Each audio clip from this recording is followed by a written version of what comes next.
Hi, this is Dr. Habib, and I have performed photolithography more than 100 times.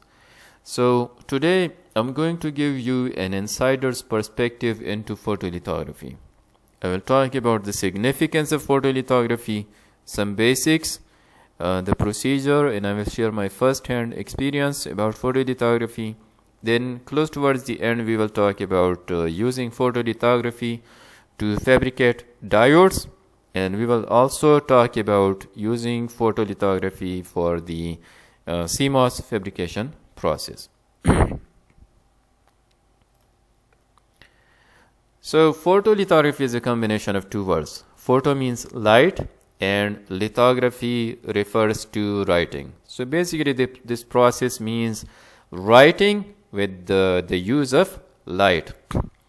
Photolithography transfers a pattern from a mask onto a photoresist and eventually onto a wafer with the help of an ultraviolet light. This photoresist over here is actually a photosensitive material. The motivation behind photolithography is that it is used in the manufacturing of integrated circuits, and almost everything else that is classified as electronics is achieved with the help of photolithography.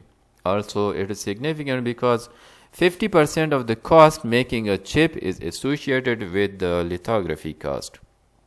And improvement in chip cost and performance, or we can call it functionality as well, have historically been achieved by improving the photolithography capability. So a lot of chip companies and tech giants, government organizations, and universities, they continue to invest a large amount of money in photolithography research and development. And the hope is to keep Moore's law going. And I'm going to talk more about the Moore's law in a bit. So consider a MOSFET structure. We know in a MOSFET we have the drain and the source and the bulk. We have the gate, silicon dioxide, and then we have the top polysilicon gate or the metal contacts for the drain and the source. Now, this spacing between the drain and the source is called channel length, or in terms of technology we can also call it the technology node. It's really crucial. In order to fit more number of transistors on a single chip, we need to reduce the size of this technology node. If we reduce the size of this technology node, the size of the transistors decreases, and then we can fit more and more number of transistors onto a single chip. So photolithography improvements should enable the printing of smaller features without significantly increasing the cost of making the chip, because cost is really crucial. If they are expensive, if the electronics are expensive, they will not have a large volume of market. The general public would not be able to buy if the iPhones, etc., if the electronics are more expensive. But let us talk about Moore's law. Gordon Moore in 1965 noted that the number of transistors on a single chip doubled once every 2 years. And this trend has been observed until recently as well. So if we double the number of transistors on a single chip, on the same size chip, it means that we increase the functionality of that chip. We increase the processing speed, we increase the memory size, and a lot of other features for the chip. Let us talk about the history of the integrated circuits as well. The first integrated circuits were introduced by Motorola in 1966. For example, here is a ECL 3 input gate where we see 1, 2, 3, 4, 5, 6 number of transistors on a single chip. Here is an Intel 4004 microprocessor developed in 1971. This processor is based on 10 micrometers PMOS technology. Now let me tell you what the 10 micrometers refer to. Now the 10 micrometers refers to the spacing between the drain and the source. We can also call it technology node. So Intel 4004 microprocessor had a technology node of 10 micrometers, and we could fit 2300 transistors on the same size chip in this Intel 4004 microprocessor. In this processor, you can actually visually see the individual transistors. You could see the individual transistors with a human naked eye. Then here is an Intel Pentium 4 microprocessor. It was developed in 2005 based on 90 nanometers complementary metal oxide semiconductor technology. So the technology node got reduced to 90 nanometers, and then we could fit more than 1 billion transistors on the same size chip. Technology scaling or scaling down the technology node is crucial. And in order to understand that, let us consider an example. Consider a device of square size, and let us consider the side or the dimension of that square is x. So the area of that device becomes x square. Now if we reduce the side of the square by 0.7 times, the area of this new square would be 0.7 times 0.7 equal to 0.49 x square. So which means that the new square now is approximately half the size of the older square. So and that is what happening in technology. Every new technology tries to reduce the technology node or the spacing between the drain and the source by 0.7 times. And if we do that, we reduce the size of the transistor by half, which means that we can double the number of transistors on the same size chip. And that is why you see that on our smartphones, the size of the smartphone, iPhone, etc., so many other brands, the size of the smartphone is the same, but we get better functionality with every new generation of the electronics, with every new generation of the iPhone. We get increased speed and we get increased memory size as well. And that has been happening over the years in the market as well. The size of the transistors or the technology node, the channel length, decreases by 0.7 times with every new technology. Decreased from 45 nanometers to 32 to 20 to 14 to 10. And 0.7 times 10 is 7 nanometer. So we shrinked the size of the technology node by 0.7 times so that we can fit double the number of transistors on the same size chip. This trend has been happening, and right now tech giants like Intel and Taiwan Semiconductor Manufacturing Corporation, they are working on 2 nanometers and 3 nanometers technology nodes. So all this technology node concept is feasible just because of one simple phenomena. I mean simple in terms of understanding. And that is photolithography. So if we talk about the cost of integrated circuits, if we talk about the cost of very large scale integrated very large scale integrated circuits, there are two kind of costs associated with the cost of integrated circuits. One is called non-recurrent engineering cost, and the second one is called recurrent engineering cost. An example of the non-recurrent engineering cost is, we can also call it fixed cost, because this is independent of the volume. Example is developing the infrastructure, building the fabrication facility, etc. The design time and effort, the mask generation and purchasing of the equipment, etc. Well, examples of the recurrent engineering cost, which are proportional to volume, are buying materials, wafers, processing of the materials, assembling, packaging, and testing, etc. One main contributor to the non-recurrent engineering cost or to the fixed cost is the cost of the photolithography.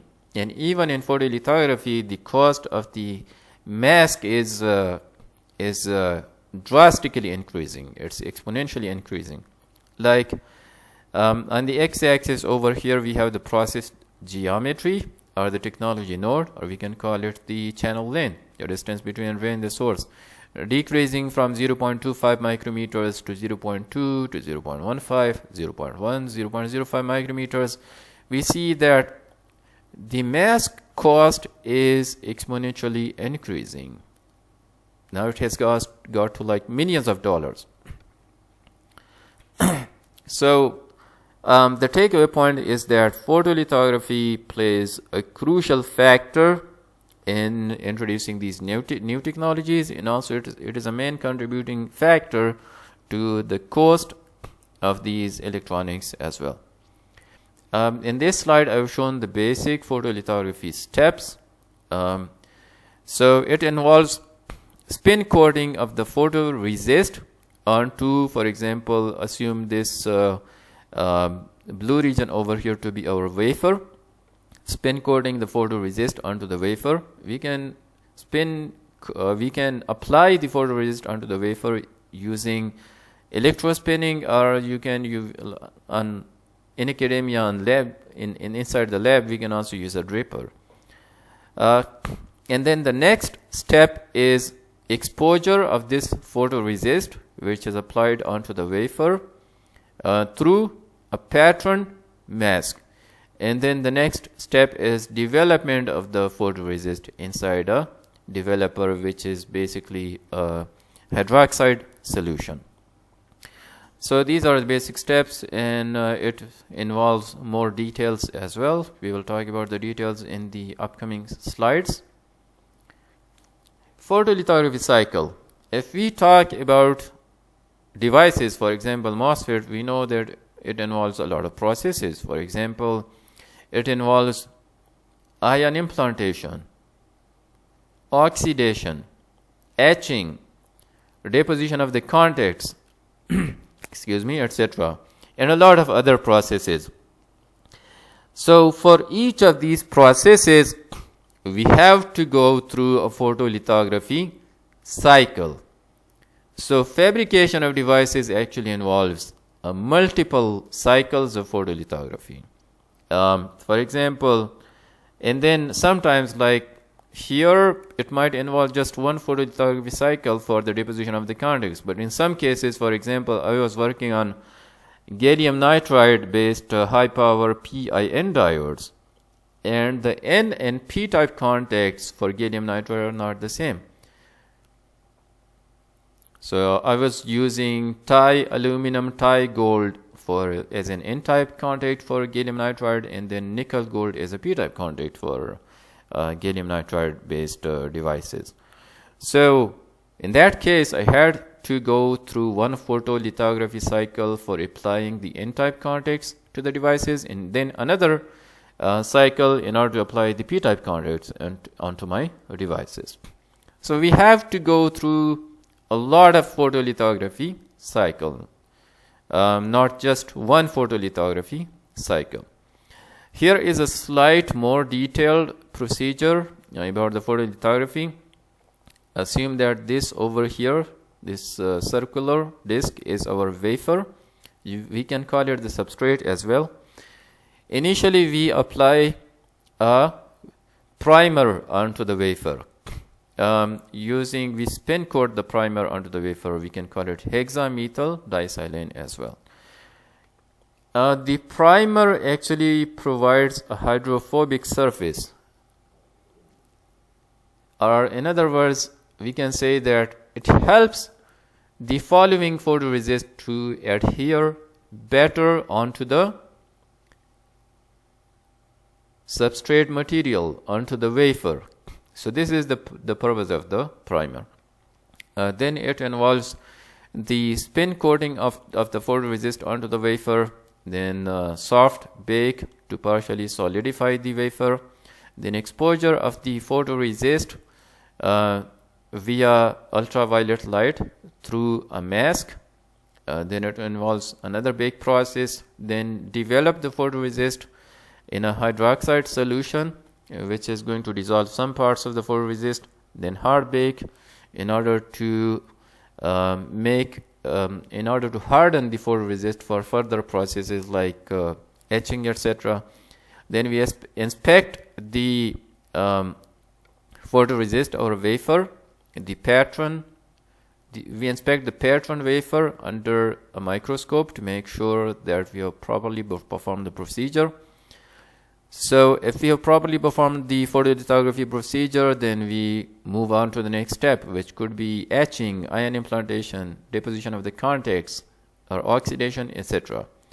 But even if one step in the photolithography is not properly performed, then we have to remove the photoresist once again, and we have to repeat the process, or we have to perform rework. Let us talk about the photoresist. A photoresist is a light sensitive material. We can call it a photosensitive material as well. So a photoresist basically is a hydrocarbon polymer, and its properties change upon exposure to light. Then a photoresist could be positive photoresist or it could be negative photoresist. In case of a positive photoresist, upon exposure to light, the bonds inside the photoresist become weakened.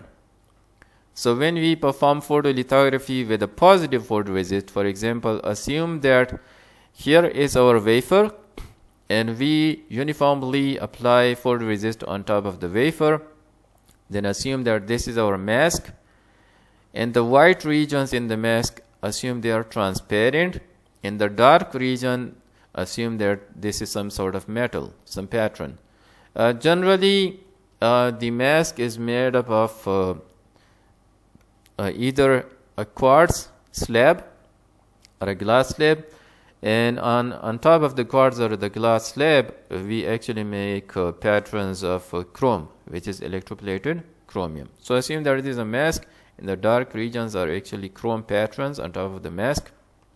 So when light is incident on this mask, then these are metal regions. So the light is going to be blocked by the dark regions, and it's going to pass through the transparent regions of the mask. Then over here we have photoresist. So the regions which are exposed to light for a positive photoresist, inside those regions the bonds would become weakened, and later after development those weakened areas become soluble and they are taken away, while the regions which are not exposed to light, they stay. So photoresist is going to stay over here and also over here. So essentially, in case of a positive photoresist, the pattern of the mask is transferred onto the photoresist. Now consider a negative photoresist. Excuse me. In case of a negative photoresist, the regions which are exposed to light, the bonds in those regions become stronger. So those regions which are exposed to light, they become stronger, or they are strengthened. So assume once again this is our mask, and light is going to be blocked by the dark regions, and it's going to pass through a transparent regions. So now this region over here is exposed to light, and we know then in case of a negative photoresist, the regions which are exposed to light, they are strengthened. So after development, these regions which are exposed to light, they are going to stay, and the rest of the regions which are not exposed to light, they are going to be taken away. So the takeaway point is that for a negative photoresist, we actually get a pattern which is the inverse of the mask. Here is an example where I have shown a comparison of positive and negative photoresist. So assume we initially apply a photoresist on top of a substrate, and then assume this over here is our mask. So assume this line is a glass or a quartz slab, and this dark region over here, assume that this is chrome pattern. Assume that these are chrome patterns. So then upon exposure to UV light, we have the orange regions represent the photoresist part which is exposed to light, and the yellow regions represent the regions which are not exposed to light. In the case of a negative photoresist, the regions which are exposed to light, they are strengthened, they stay, and the rest of the regions which are not exposed to light, they are taken away. On the contrary, in case of positive photoresist, the regions which are exposed to light are weakened, and they are taken away by the following step, which is development. There are so many different applications of photolithography. For example, one application is etching process.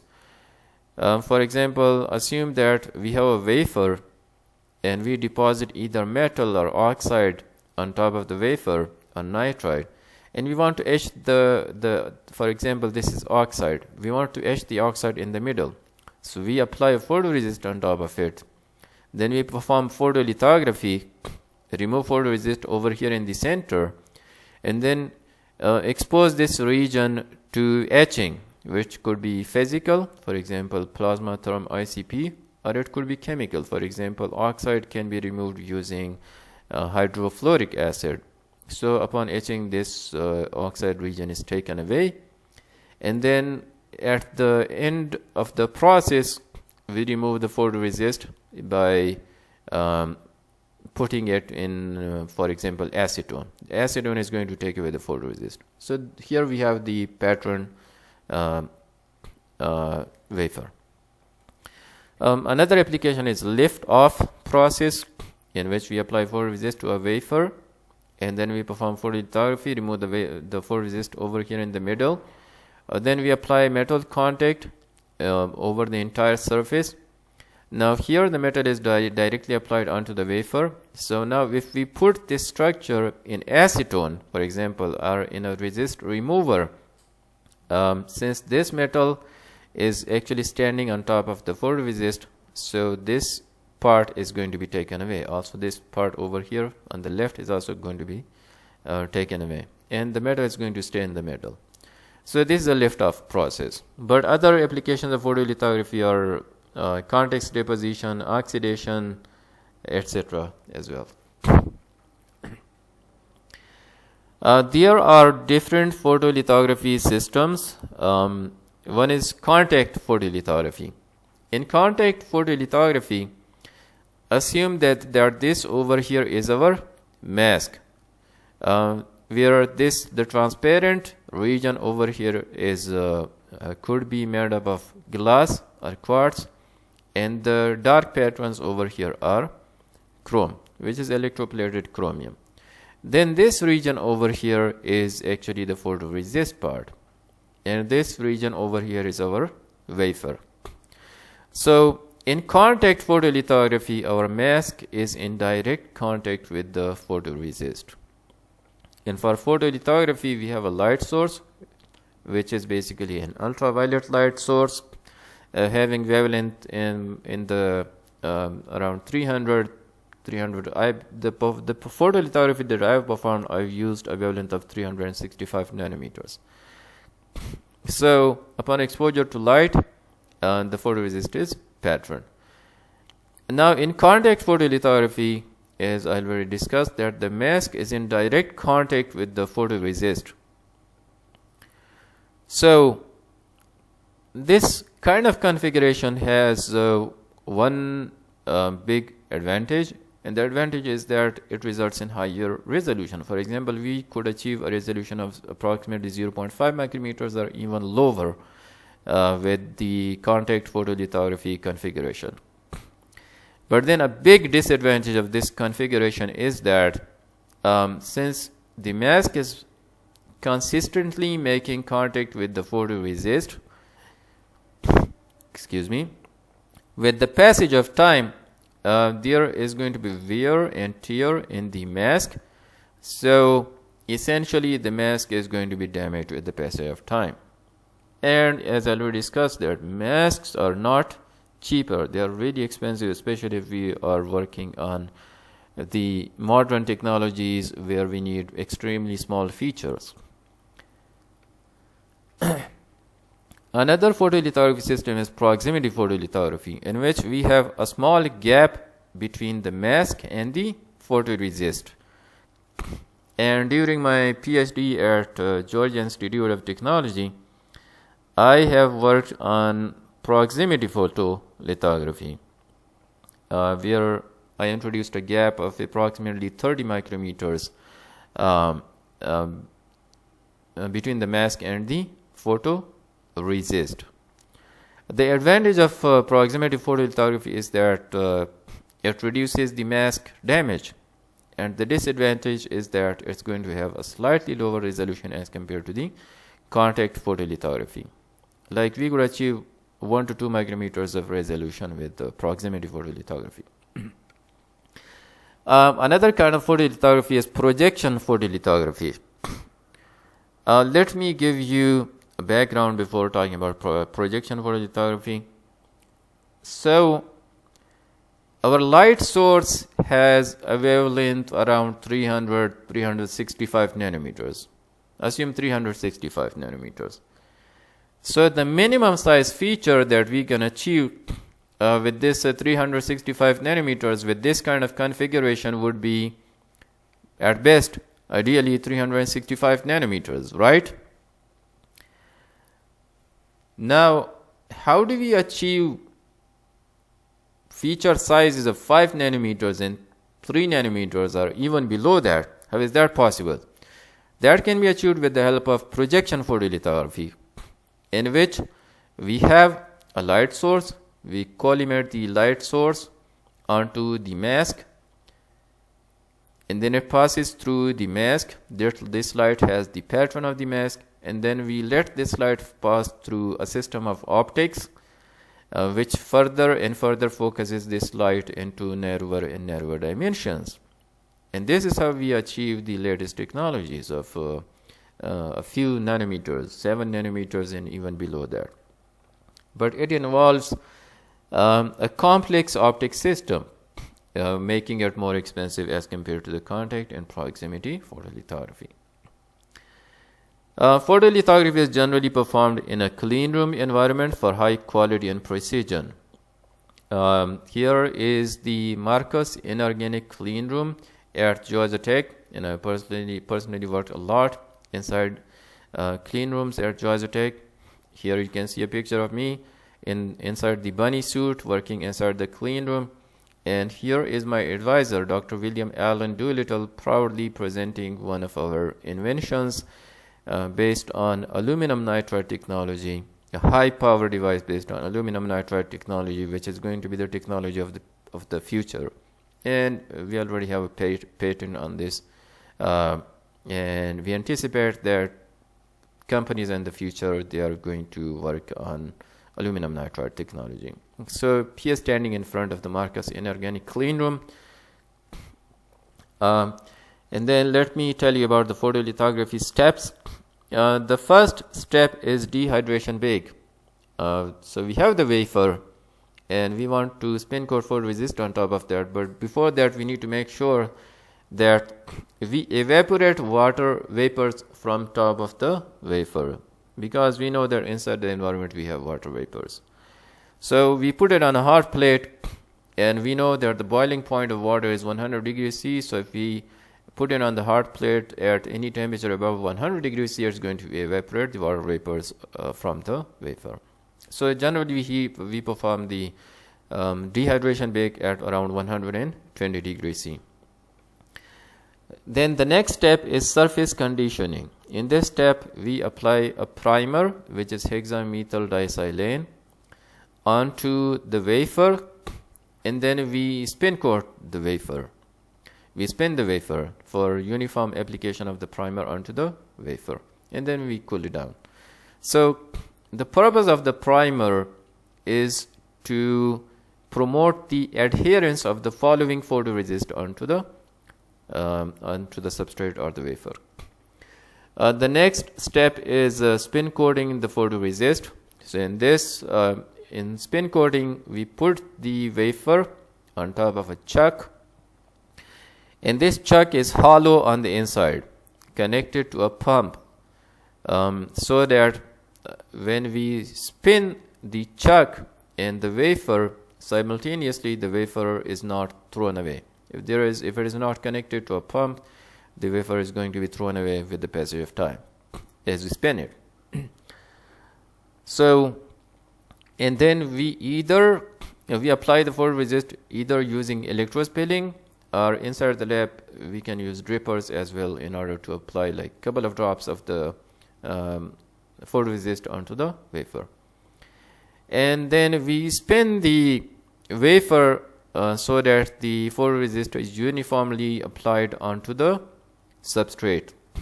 The thickness of the photoresist is defined by the spin speed and the time of spinning of the photoresist. Here is our wafer inside an actual spin coater. I used SCS spin coater for applying the photoresist onto the wafer. And here is how the photoresist looks like. I mean, we don't directly pour down the photoresist from the bottle or from the vial onto the wafer. We use either a dripper or we perform it using electrospinning. But anyhow, as already mentioned, there could be positive photoresist or negative photoresist. Here is an example of positive photoresist that I've extensively used during experiments. And it's AZ5214E, which is a positive photoresist. And here is a chart of thickness versus the spin speed. And the spin time for this chart is approximately 30 seconds. So, like for example, for a spin speed of 3000 RPM, we could achieve approximately 1.65 micrometers of photoresist thickness. If you increase the speed, the thickness of the photoresist is going to be decreased. But higher spin speeds ensure uniform application of the photoresist. We could have more viscous photoresist as well. For example, SPR 220-7, where 7 over here represents 7 micrometers. The thickness of the photoresist is generally mentioned versus spin speed of 3000 RPM. So this means that at 3000 RPM, this is going to result in approximately 7 micrometers of thickness. I mean, there are two parameters which define the thickness, the spin speed and the time, but it's mostly the speed which is a dominating factor over here. So you see that this would result in a thicker application of the photoresist depending on the spin speed. Here is an example of a negative photoresist that I have extensively used during experiments, and it's NR9-1500 PY. And you can see the 1500 over here represent 1500 nanometers, which means that at a speed of 3000 RPM we could achieve a thickness of 1.5 micrometers. Then there is like NR9 3000 PY, NR9 6000 PY, etc.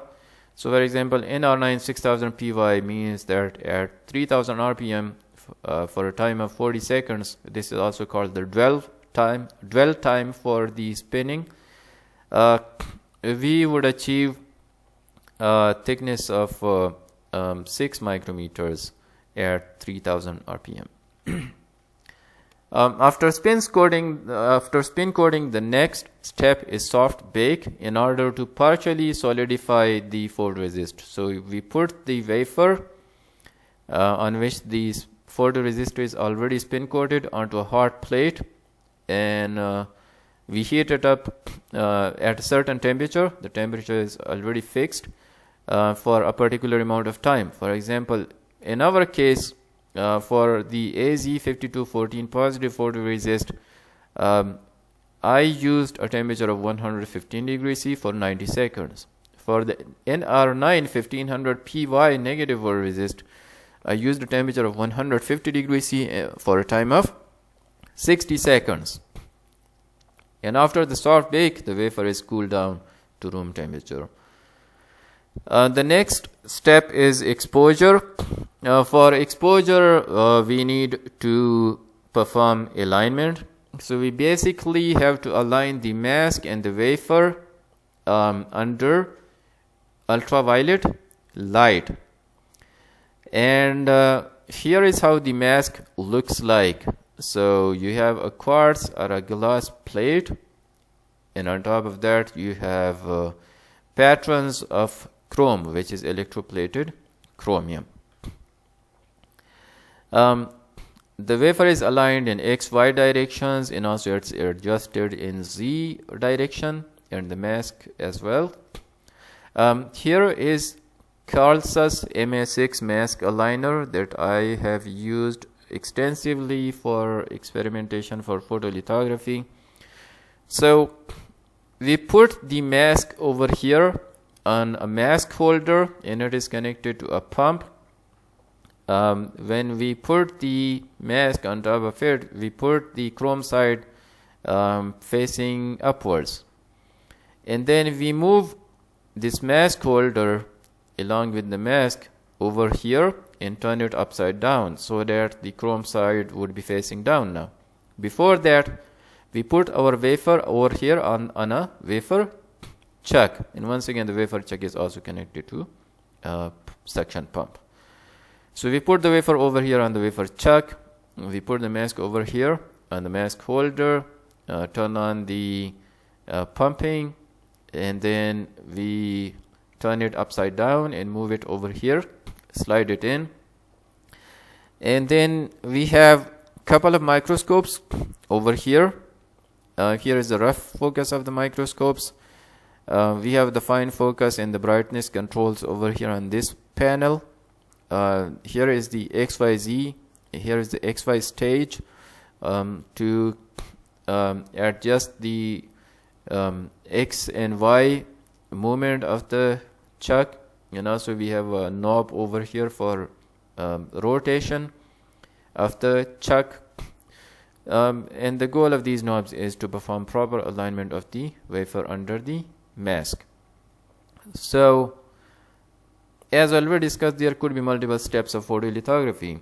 In one step, we could perform photolithography for etching. For example, we can define mesas for P-N junction photodiodes in a lot of mesas. And then in the next step, we might need to apply contacts. We might need to perform ion implantation. Then we might need to perform oxidation. So it's really crucial to perform proper alignment of the mask with the wafer because of the so many different cycles of the photolithography.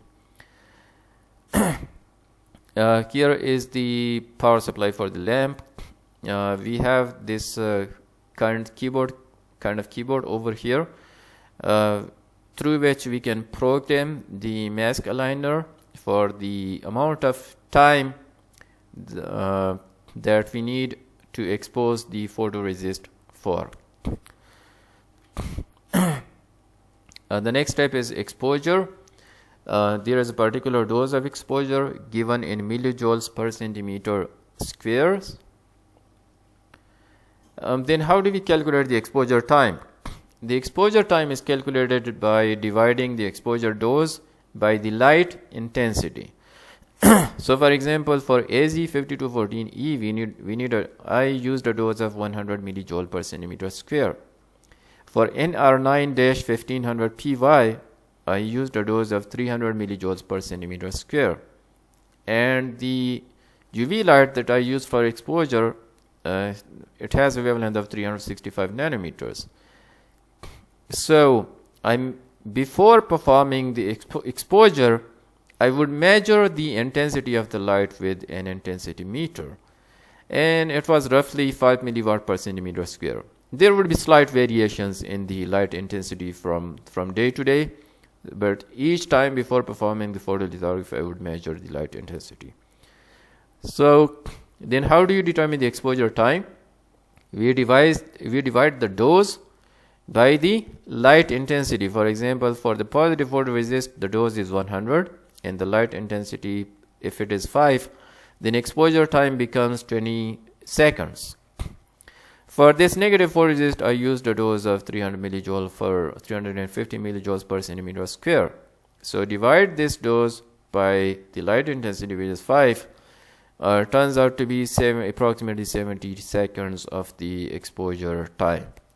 And we would enter this time, we would program this mask aligner with this time in advance, beforehand, before running the exposure.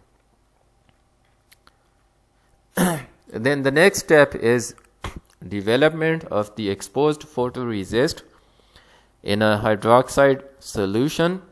Then depending on the positive or negative photoresist, parts of the photoresist are going to be dissolved, resulting in a photoresist patterns on the wafer. For AZ5214E, I used AZ300 MIF photoresist for 30 seconds, and for NR9 1500 PY, I used RD6 for 10 seconds. The next step is hard bake, which is also called the post-develop bake, in order to harden the photoresist for the next process, which could be etching, for example. Then the final step is inspect the wafer for alignment issues and for defects, like some foreign particles might land on the wafer. I mean, we generally perform it in a clean room, which is supposed not to have any particles, but I mean, some photoresist might fly from the neighborhood and block a feature partially or fully, and that kind of stuff, or we could have alignment issues as well. These kind of issues, if you do not have expertise, might happen, and it's not pretty when there are alignment, when you come to know in microscopy that you have alignment issue and that you have to perform the process once again. But with experience, you get a really good chance of having good photolithography at the end of the process. Here are my notes from 13th of January 2020, and my handwriting does not look good over here, but this is because I was taking notes while I was training on the tool, getting trained on the tool by a staff member at Georgia Tech as well. So believe me, my handwriting is not that bad actually. So here for the positive photoresist AZ5214E, here is the recipe. Initially, I would solvent clean the wafers or the samples with acetone, IPA, followed by deionized water rinse. Then I would blow dry them with nitrogen, followed by a dehydration bake at approximately 120 degrees C for 5 minutes. Then I would spin coat the photoresist at 3500 RPM for 30 seconds, and it involved 2 steps. Step 1, 500 RPM, ramp time of 1 second, dwell time of 5 seconds, and then step 2, ramp time of 3 seconds, dwell time of 30 seconds, speed of 3500 RPM. Then soft bake at 115 degrees C for 90 seconds. Then expose it for at a dose of 100 millijoules per centimeter square. Then develop it in AZ300 MIF for 30 seconds with mild agitation, followed by immediate deionized water rinse for 30 seconds to 1 minute, followed by drying it with nitrogen. And then finally hard bake for 60 seconds at 115 degrees C. And then watch it under the microscope with a yellow filter. Here is the recipe for NR9 1500 PY negative photoresist. Initially, the dehydration bake step was the same. Solvent clean, followed by the dehydration bake, and followed by spin coating the photoresist at 3000 RPM for 40 seconds. And the ramp time was 5 seconds. Followed by soft bake at 150 degrees C for 60 seconds. Exposure at 350 millijoules per centimeter square. Then hard bake at 100 degrees C for 60 seconds. And then develop it in RD6 developer for 10 seconds. And then deionized water rinse. And then finally blowing it with nitrogen to dry it up. And then I would check the samples under the microscope. And we would need to go through several photolithography cycles for devices. Now I'm going to show you the diode device fabrication process. We start with a substrate. In this case, it's a p-type silicon substrate. We oxidize the surface. Then we apply a photoresist on top of that. And we expose the photoresist under a mask with UV light. And then for a positive photoresist, this exposed part is going to be taken away after development.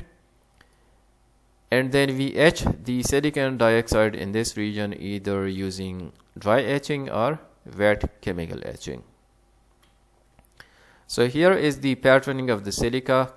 If we want to do it with a negative photoresist, we have the silicon substrate, applied silicon dioxide on top of that, and then photoresist.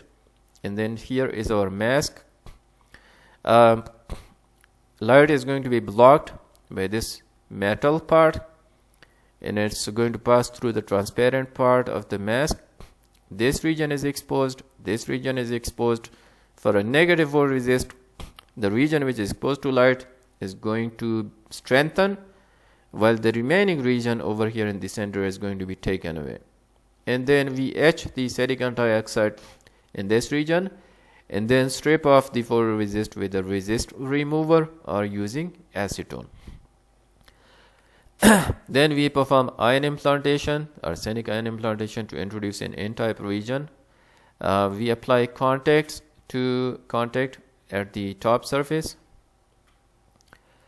We apply photoresist and perform another step of photolithography in order to pattern the photoresist and remove the metal from the edges.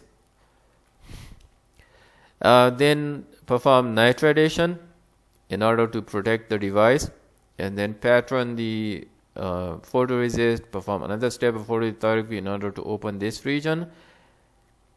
Okay.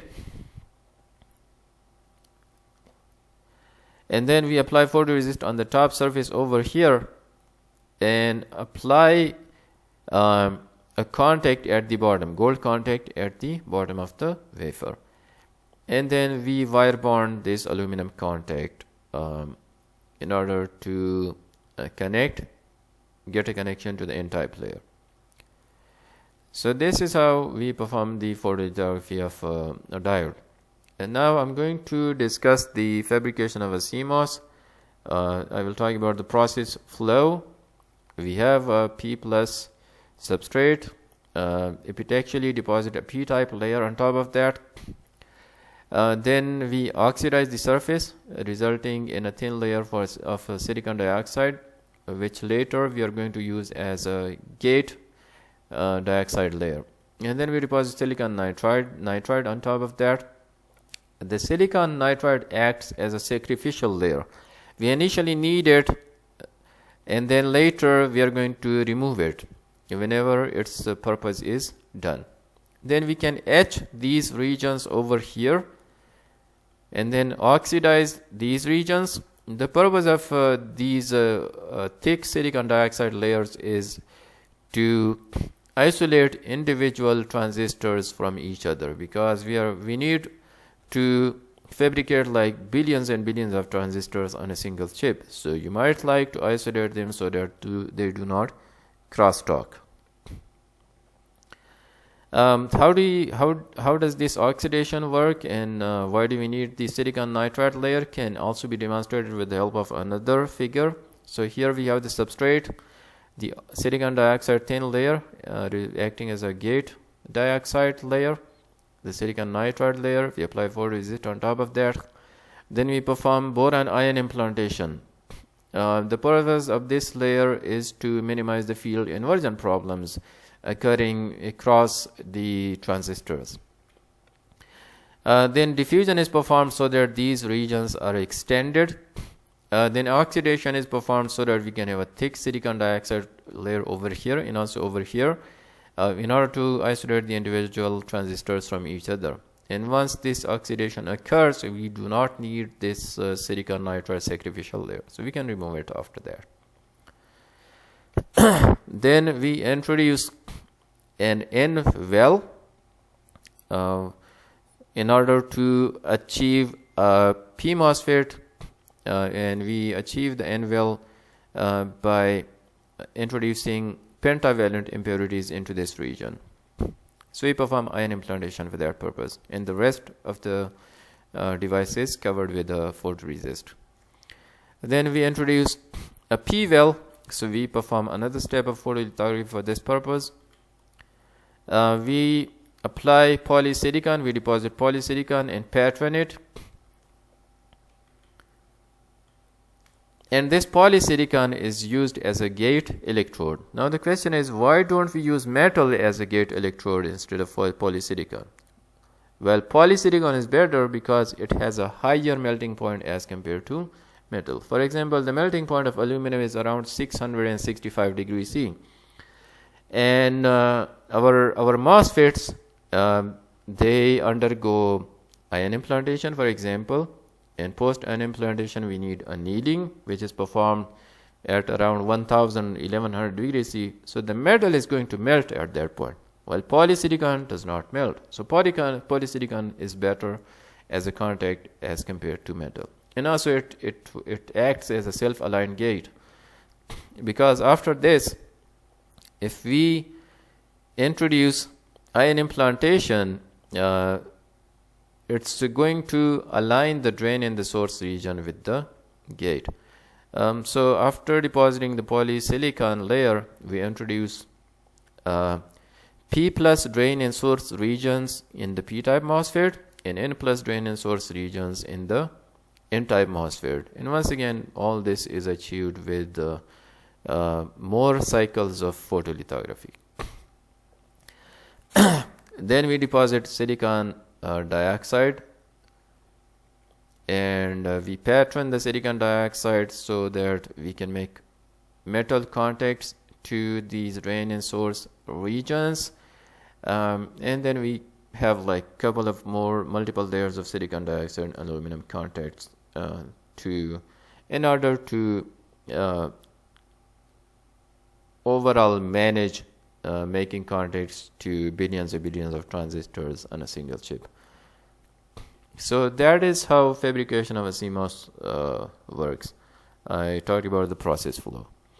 That concludes the session for today. I hope this information was useful for you. I will see you next time. Take care. Adios.